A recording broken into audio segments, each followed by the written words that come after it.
Hello and welcome to Cyrus Forum. My name is Mariam Memarsadeghi, and today we are talking about the Iran Revolution and what the world needs to do now to be helpful. Our panelists are esteemed for all that they've done in their lives already to help the Iranian people to achieve their dream of a democratic nation.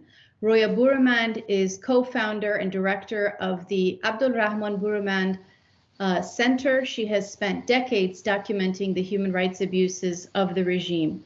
Eli Lake is one of America's most prominent journalists, and he is a regular writer about the Iran democracy movement and a true ally in our struggle. Kaveh Shahrooz is an advisor to the Cyrus Forum. He is with me as senior fellow at the Macdonald-Laurier Institute. He is an attorney. He has helped lead the way for Canada to recognize the 1988 prison massacre as a crime against humanity. He's currently an indispensable legal counsel and friend to the PS 752 families, the flight that was downed by the regime. And he is a consistent explainer of what the Iran lobby is and how it functions. Alireza Nader is a prominent Iran scholar. He is tireless for showing to the world what these protests are all about. His Twitter is a must follow, particularly for how the movement has gained ground. His videos are outstanding. Marjan Keypour is a founder and director of the Alliance for the Rights of All Minorities, and she is a member of the board of directors of the National Union for a Democratic Iran, NUFTI. Jason Brodsky is a policy director for United Against a Nuclear Iran and a prominent Iran analyst. Welcome to you all. Thank you. Thank you. Let me begin with Roya Boroumand. Roya, could you tell us what you think is most important right now? What can the world be doing to help this Iran revolution? Well, there is a lot of things that people can do. The public, the media, and obviously governments, Western governments in particular. I mean, we don't expect much from China or Russia, obviously. You know, like part of the problem is that these events happen and people are uninformed, and they attribute, like the analysts, the experts attribute these to the north of Tehran or the south of, you know, whatever. But no one really looks at the content of what people are doing and saying. And so this time around, they have drawn the attention, and they have drawn the attention of politicians, which is a progress from 2009. But this needs to be sustained, because over there, the authorities, the interrogators tell people, no one cares. You are on your own. We can do whatever we want. You are alone. Everyone has forgotten about you. That's what they say when they arrest activists. That's what they say when they arrest journalists. So the most important problem is to not forget. So keep the public can share news, continue to keep the hashtags alive, put pressure on politicians who have not said or have not supported, put pressure, you know, on the media if they're not covering, but expect the news to be alive, because that really is heartwarming for Iranians. I mean, no, one would think, like, you know, an artist or a high influential person is recording a video of support, and okay, that's nice. But no, it's more than nice. You know, this is just, you know, giving them the courage to continue. Then you have the media. You have the media that covers, and then you have the media that usually doesn't cover. Whatever reason, you know, they need to cover, but they also need to talk, not to me necessarily, or to Iran experts, no offense to Iran experts, but to people who have left Iran and are in touch with Iran, whether they have left in 2009, 2012, 2017. There are plenty of people to talk to. And they say, I mean, I heard like yesterday or the day before, a very knowledgeable journalist say, you know, the exile community is not in touch with the Iranians. They don't know what's happening. They're not in touch. Only maybe someone like Masih can have like some traction, but the rest, no, this is not true. 15 years ago, 20 years ago, maybe, and even then, you know, since the internet, I mean, I'm regularly in touch with people from prison. And I file complaints for them at the UN. I mean, who is not in touch? And people who have friends and families, they are in touch. And there are exchanges, there are like people join in on Clubhouse. It's not like, Iran is not like North Korea closed off. So, you know, get these people and see what they want, what they have to say. So, and the governments, obviously, you know, sitting the same way with President Raisi and Zelensky, that doesn't make sense. This man will be, if ever tried, will no doubt be convicted for crimes against humanity and war crimes. So you can't act with him the same way as you do with any other government, right? So I don't say don't talk to them, because governments talk to each other and there is no, but behave like, increase the political cost of being a bad guy for them.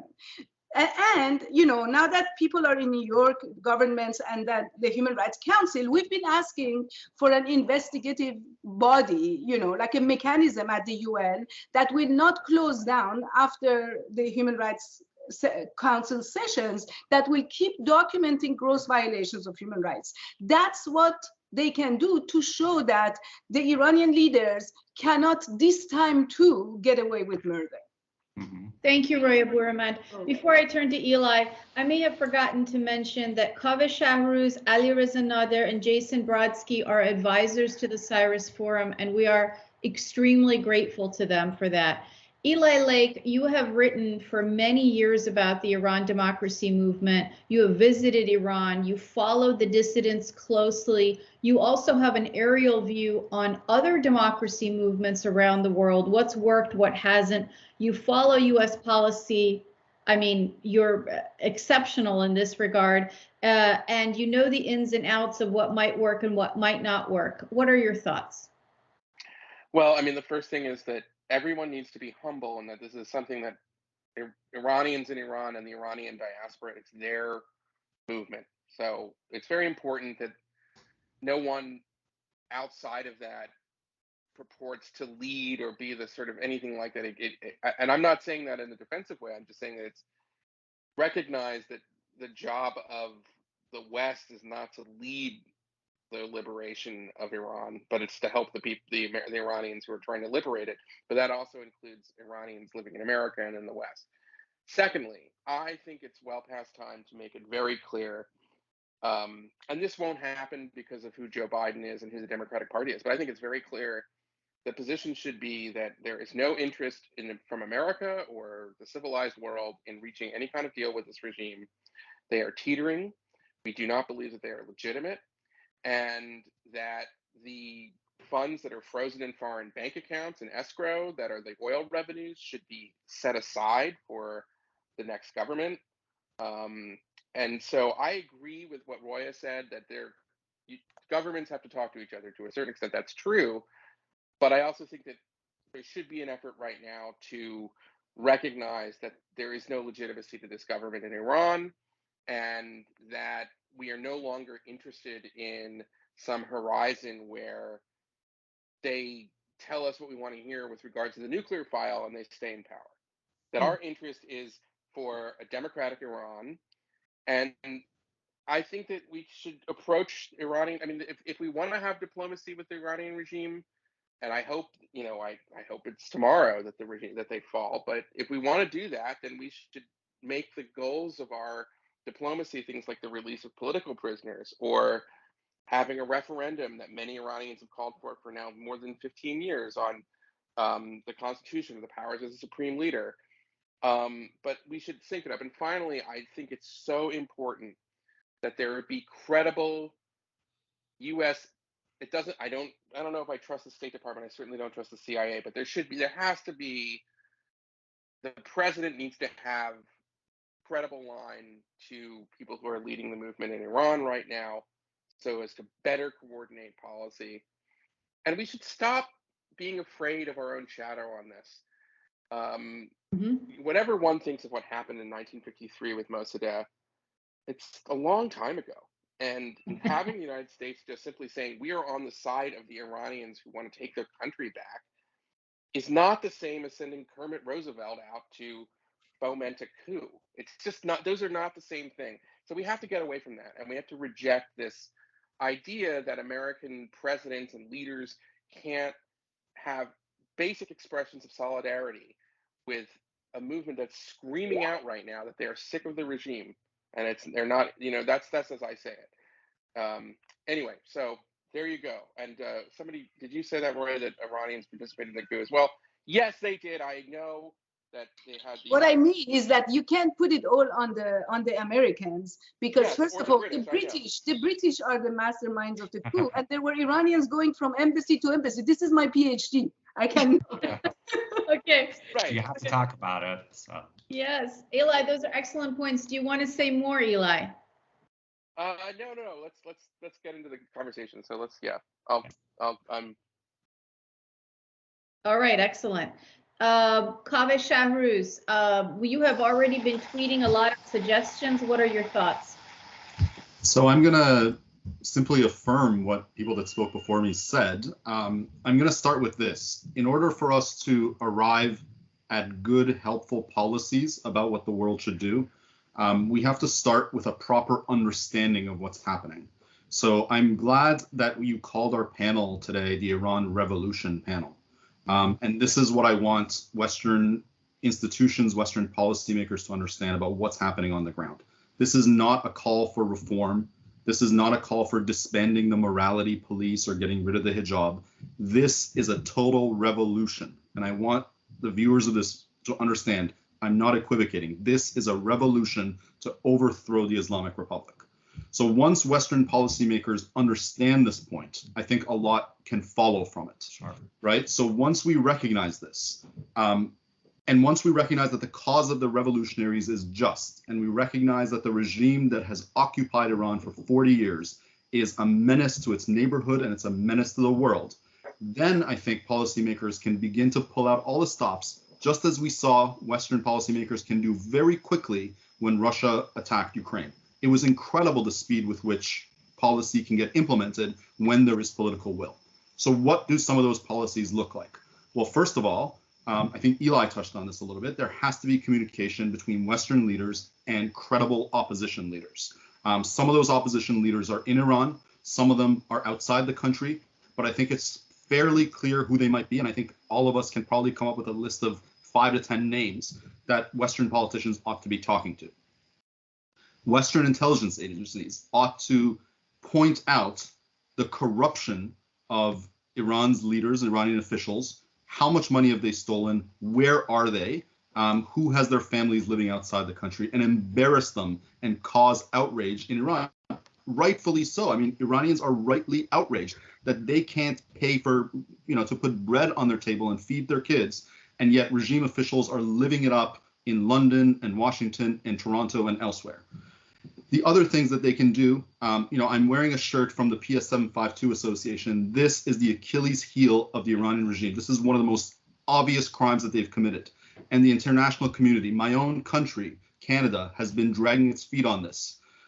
Take the Iranian regime to the International Criminal Court. It's a hard case to make. I'm a lawyer, I understand that. But the international community came together very quickly and took Russia to the International Criminal Court. And if there was political will, they can do that as well. And finally, the recommendation I would make is that the Iranian regime has existed for 40 years, and especially the last 15 to 20 years, thanks to the help of collaborators and, frankly, what I would call Vichyites, people that collaborated with the Nazi regime in France. Those were called Vichyites. We have Vichyites that live in North America, and we have them that live in Europe. We need to identify these people. We need to keep records of what they said. We need to embarrass them. We need to make it costly for them to continue to be a mouthpiece for this regime, and they need to know that their time is up. That's what we need to do. Fantastic. Kaveh, thank you so much. Alireza Nader. Oh, thank you for inviting me. This is a great honor. Each person on this panel is just immensely smart and dedicated and hardworking. I thought it was a great start, Mariam, because you called it a revolution. Like Kaveh said, this is a revolution by the Iranian people against the Islamic Republic, which they consider to be an occupying regime without any legitimacy. And that's Iranians, whether they're secular or religious. From left to right, Iranians reject this regime. They have risen up for the past several days. These are not just demonstrations or protests or localized uprisings. This is a national movement. I have tracked where it's happening, and it's happening from every small village and town to Tehran, the capital, and all the big cities. Iranians are taking over the streets. They're taking over parks. They're taking over government buildings. They're not leaving the streets. They're erecting barricades. They're fighting the Basij and the Revolutionary Guards and other forces with bare hands. I've seen young women fight the Basij with bare hands. They're beating him back in multiple cities. I posted a now popular tweet about the people of the city of Amol running over the security forces and then capturing the regime's headquarters. And I really want to affirm everything everybody else said. I would start out telling the US government that do not negotiate with the Islamic Republic. Do not negotiate with the mass murderer Raisi. Don't go to events where he speaks and pretend this is a normal person. This is a mass murderer who I believe the Iranian people will one day put on trial for crimes against humanity. Do not sign a new nuclear deal with this regime. We know very well that this regime will obtain tens of billions of dollars in the immediate future and hundreds of billions of dollars in the long term as the nuclear agreement reaches a limit and meets its sunsets and leaves the Islamic Republic with an industrial scale enrichment program. This is a terrible agreement on every level, from non-proliferation to human rights. It is a strategic and moral failure for America to pursue this course of option. Also, the United States, the Biden administration should offer unequivocal support for a free and democratic Iran, because that is what the Iranian people in the street are demanding, and also Iranians in the diaspora, including Washington, D.C. and California. I know for a fact that I heard from credible sources that many Iranian Americans have called Congress and complained about the Biden administration's approach. We're reaching midterms, 2 months. This is a very critical issue. This is about women's rights and human rights. And Iranians are demonstrating that they count as much as anybody else. So no more Islamic Republic, no more reforms. It's gone, it's dead. And finally, the United States should rally the international community, especially the European Union that has ignored the suffering and plight of the Iranian people, should rally the international community and the European Union to support the cause of a free and democratic Iran unequivocally. And the European Union should also stop negotiations with the Islamic Republic. It should kick out all Islamic Republic diplomats and spies and assassins from its embassy in Europe, as Ukraine just did, and as Albania just did as well. This is a regime that is on the brink, but it will do everything possible to stay in power, including massacring innocent Iranian people, as it did in 2019 during the Aban uprising. According to Reuters, at least 1,500 people were killed. I believe the number is much, much higher, thousands of people. After the Aban uprising, bodies were still being dredged up from lakes and rivers weeks and months after. So please don't fail the Iranian people. They want to get this regime that is your biggest enemy, that has been calling for your death, for more than 43 years. And this is a critical time. If the Biden administration does not take action, if members of Congress from both parties do not take action and side with the Iranian people, this regime will move toward nuclear weapons. We will fail to stop them. We will maintain its hegemony in the Middle East. The time to act is now. Thank you. Alireza John, thank you so much. That was fantastic. Excellent. Marjan Keypour, just a reminder to everybody, she is founder and director of the Alliance for the Rights of All Minorities, but I know that she has much to say on things other than minorities. So Marjan, take it away. Thank you. People are asking, why are these protests different? Why is now there is more hope than in the past? I think there is hope because there is hopelessness. There is widespread hopelessness across Iran because all of the options, all of the solutions have been exhausted. Whether it was reform, we know it's dead. Whether it was the sanctions removal, we know it did not help them. If it was JCPOA, it did not make a change whatsoever. We actually saw human rights violations escalate post JCPOA. And so the Iranian people, unfortunately, have no more options. Their hopelessness is also amplified by poverty, inflation, lack of clean water, lack of clean air, lack of opportunities, upward mobility. More than 50% of the population is living under the red line of poverty. And the red line of poverty in Iran is they keep changing the goalposts. So it is even more dire than we can imagine. So all of this is the backdrop of what is going on in the country.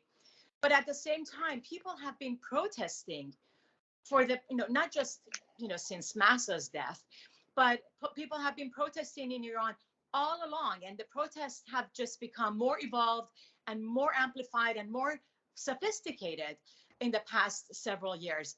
When the day protest took place in calendar year of 98, Persian calendar 98, I think it is, correct me, is it 2018? End of 17, early 18. That was basically December of 2017, January of 2018. Many Americans were on vacation and they were not really paying attention much to what was going on. But they said, oh, it's the Zionists who are coordinating these protests. It's the Americans. It's the monarchists. It's the MEK that are organizing this protest. And they try to do everything in their power to dismiss and to delegitimize the uprising of the people. We know that Martin Luther King says protest is the language of the unheard. People are taking to the streets because they don't have traditional methods of representation. They do not have access to the parliament that is supposed to represent them. As a matter of fact, the members of the parliament are just agents of repression and crackdown in their societies. They are not representing the people. They are representing the regime that is the sole cause of their repression and oppression. So they have lost these options and they are taking to the streets. And when they take the brave step of marching down the streets by the regime officials and the Vichyites that Kaveh was referring to, they are insulted and they are put down as pawns of Zionists and Americans and the MEK and so forth. So what is different is that these protests have become evolved and more sophisticated. They have grown across the entire country, across class levels, men, women, and across, and at some point they were saying, oh, this is just a centralized Tehran elite who are protesting.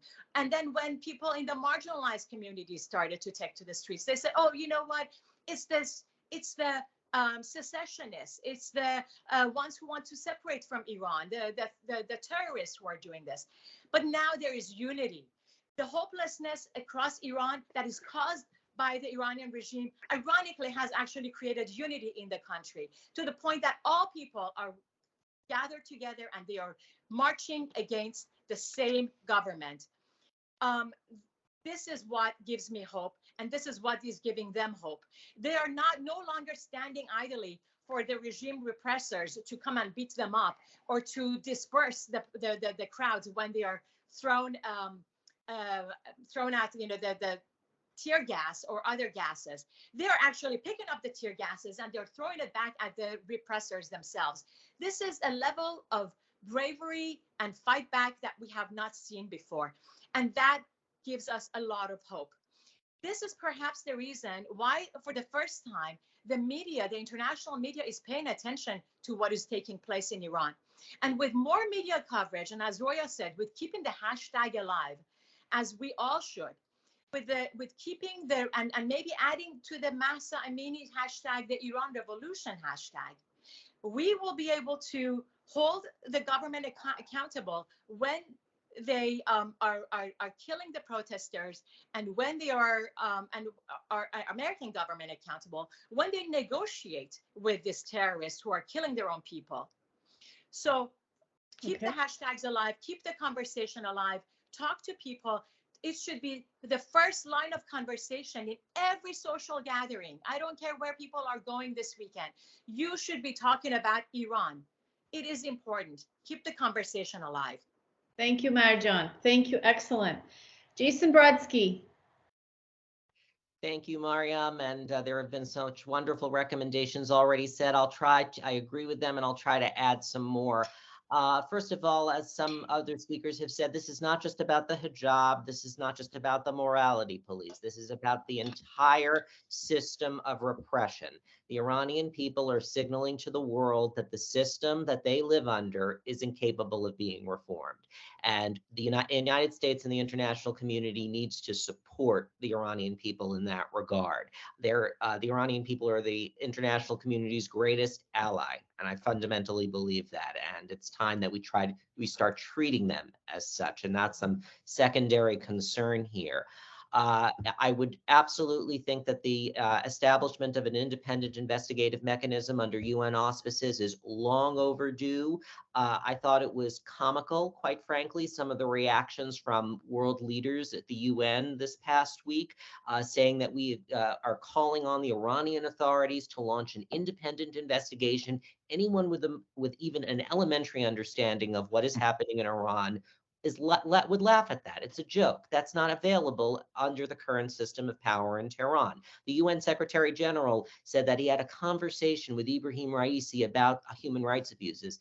That's like an insult.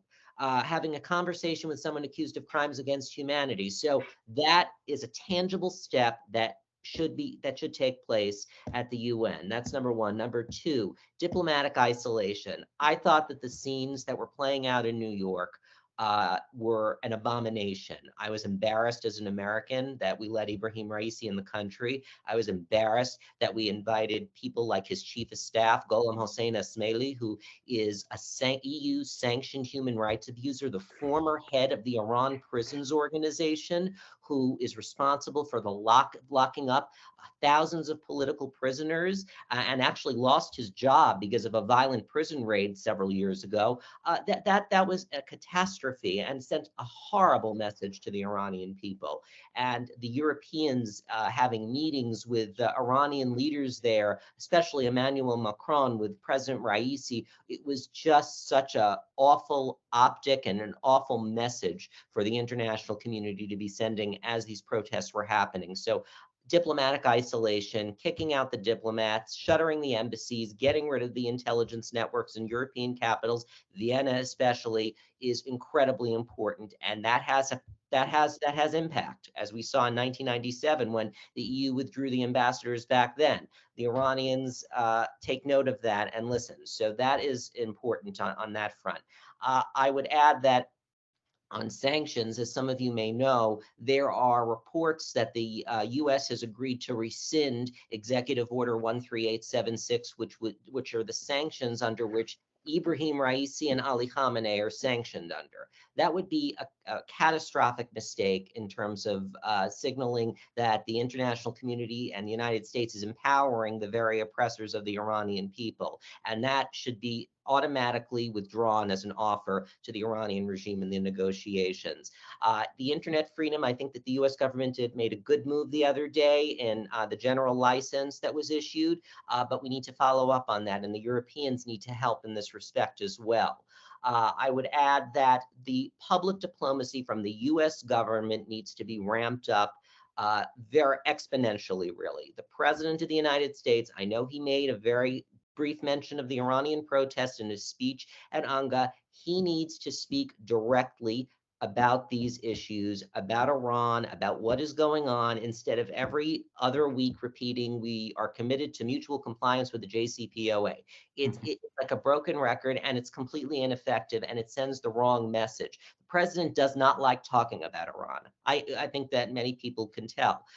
He rarely speaks of it, and when he does speak of it, it's a brief moment, and you can tell he wants to just move on from the conversation.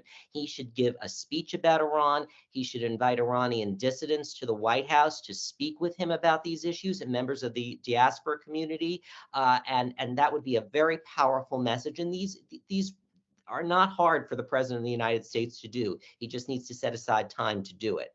I would also say that even on the State Department and U.S. government Persian language social media accounts, especially on Instagram, I know that they have been shut down recently, but they need to ramp up the public diplomacy there as well. Those message platforms are stale, completely disconnected from what's going on and pulsing on the streets of Tehran. I think the U.S. government should be declassifying information and data on the corruption and mismanagement in Iran, and that would be make a very powerful impact, I think, on in terms of the grievances that the Iranians are trying to bring to the world's attention.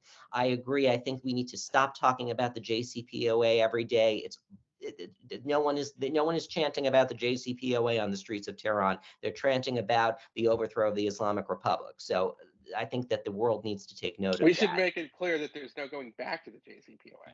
Right. With this regime. We should, in fact, I would go further. I think there should be negotiations for JCPOA with a free Iranian government in exile. Yes, that's a great idea. I mean, look, this regime, those are really great recommendations. If I can just jump in really quickly, this regime could fall any day. It could last a long while and fight, but looking on the streets of Tehran, I believe the Islamic Republic has lost control over a good portion of each individual city. When there are thousands and 10,000s of people occupying public space, who would the U.S. exactly negotiate with if the regime could be on its way out? Or let me ask this. Maybe mute your mic unless you're talking, because we have some background noise. Thank you. So I think this is a scenario that the U.S. has really to take seriously. It might not be negotiating with Raisi anymore. Iranians have plans for these people. They want to put them on trial. They want to reclaim their country. This is the way the U.S. should think about it. Eli, can you mute unless you're talking? Sorry. I want to go to Eli and then Kaveh.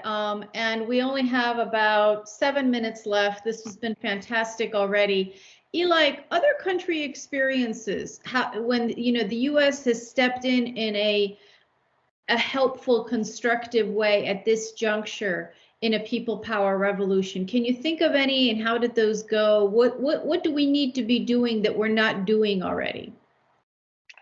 Well, the main thing is the satellite link, which is difficult because you have to get certain kinds of equipment in. But there's a lot the United States can do to help basically bypass the internet blockade from the regime when they try to turn it off. And that has had starts and stops. I would say this, under Pompeo, the last administration, the public diplomacy part, especially the Farsi official accounts for the State Department on Instagram and Twitter, were great. And they were doing a lot of the things that people were suggesting. Some of it depends on, the United States doesn't have any influence with Khamenei or something like that, but there have been instances, for example, in Georgia in 2005, where Jim Baker was able to quietly tell Edward Shevardnadze to recognize, not 2000, I think it might have been before, but to recognize the results of an election that he wasn't willing to concede. So there's sometimes America can do these sorts of things in these important hinge moments. But in general, if we just announced that our policy was no longer going to be to debase ourselves and beg for a terrible nuclear deal with this awful regime, I believe that that would open the door to unleashing all kinds of other kind of creative policies, which have to be, you know, not developed the way that normal policies develop, but they have to be almost improvised because we have to be responding to the fast-moving events on the ground. Yeah.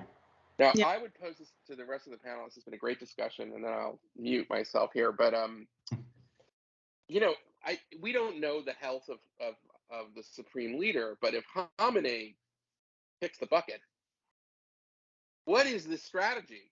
I mean, that strikes me as that the regime will be really vulnerable. There will probably be, I hope, a knife fight between the Raisi faction and the Moshtaba Khamenei faction, or the other people who are vying for power. But that will divide, I think, the regime internally, and it will be a really vulnerable moment. And I'm just curious as to, like, well, what should be the strategy in that scenario? Sure. Yeah, Kaveh, and then I think we can close because we've had excellent thoughts. Kaveh. Sure, I'll end with this one thought. Everybody on this call, and I'm sure lots and lots of people, are incredibly excited and optimistic today.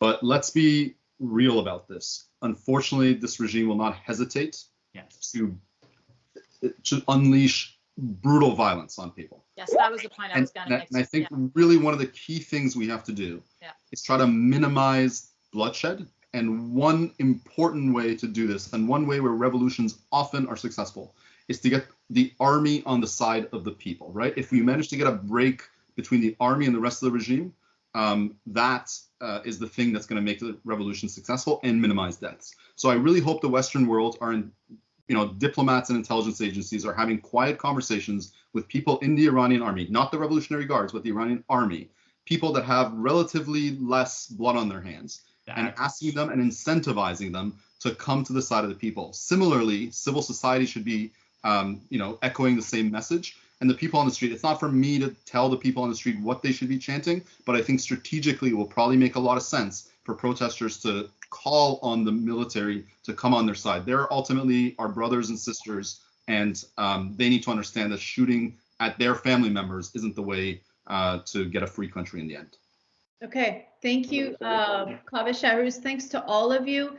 This was a Cyrus Forum panel discussion. We're going to be having more. Actually, shortly, Jason Brodsky is going to be moderating another Cyrus Forum panel focused on maintaining security and stability through a democratic transition in Iran. Thank you so much for joining us. And thanks to all of our speakers. Again, this is about the Iran Revolution, and we are going to continue to focus on how to help the Iran Revolution to succeed toward victory for a democratic Iran. Thank you, everyone. Thank you. Bye, everyone.